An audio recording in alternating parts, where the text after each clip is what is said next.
بسم اللہ الرحمن الرحیم۔ امام مسلم علیہ رحمہ حضرت عبداللہ بن مسعود رضی اللہ تعالیٰ عنہ سے روایت کرتے ہیں، آپ فرماتے ہیں کہ ایک مرتبہ ہم پیارے آقا صلی اللہ تعالیٰ علیہ وسلم کے ساتھ ایک سفر میں تھے۔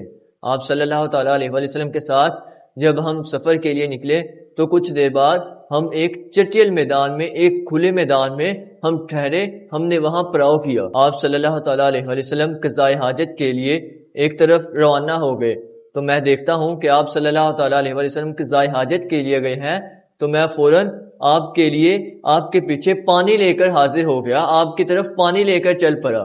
آپ صلی اللہ تعالیٰ علیہ وسلم نے ادھر ادھر نظر کی تاکہ کوئی ایسی چیز ملے جس کے پیچھے آپ صلی اللہ تعالیٰ علیہ وسلم چھپ سکیں، تو کوئی بھی ایسی چیز نظر نہ آئی۔ تو دیکھا کہ دور وادی کے کنارے کی طرف اس کے پاس دو درخت ہیں۔ آپ صلی اللہ تعالیٰ علیہ وسلم نے اس ایک درخت کو اپنی طرف بلانے کا حکم دیا، اس درخت کو حکم دیا کہ تو میرے تابع ہو جا۔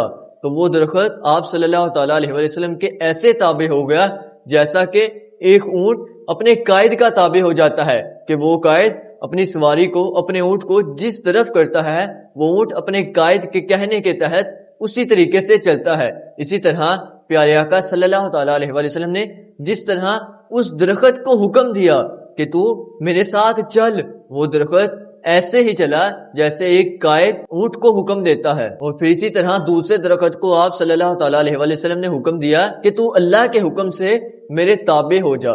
جب دونوں درخت آپ صلی اللہ تعالیٰ علیہ وسلم کی بارگاہ میں حاضر ہوئے تو آپ صلی اللہ تعالیٰ علیہ وسلم نے دونوں درختوں کو ساتھ ملا لیا تاکہ ستر پوشی ہو جائے۔ پھر آپ صلی اللہ تعالیٰ علیہ وسلم نے قضائے حاجت، استنجا وغیرہ کیا۔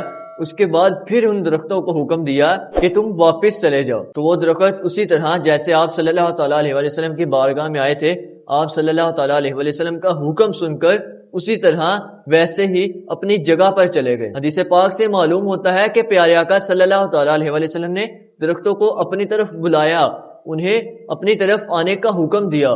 وہ درختوں نے آپ صلی اللہ تعالیٰ علیہ وسلم کا حکم مانا، آپ صلی اللہ تعالیٰ علیہ وسلم کی اطاعت کی، جس طرح آپ صلی اللہ تعالیٰ علیہ وسلم نے کہا انہوں نے اسی طریقے سے کیا۔ حالانکہ یہ درخت تو ایک غیر ذی شعور ہوتے ہیں، انہیں تو عقل بھی نہیں ہوتی، انہیں یہ غیر ذی شعور ہیں، یہ بغیر شعور کے درخت ہیں۔ اس کے باوجود انہوں نے آپ صلی اللہ تعالیٰ علیہ وسلم کی بات سنی، آپ کی اطاعت کی، حرکت کی۔ تو ہمیں بھی چاہیے کہ آپ صلی اللہ تعالیٰ علیہ وسلم کے فرامین کو پڑھے۔ آپ صلی اللہ تعالیٰ علیہ وسلم نے جو شریعت کے احکامات ارشاد فرمائے ہیں ان کو بغور پڑھے اور ان پر عمل کرے۔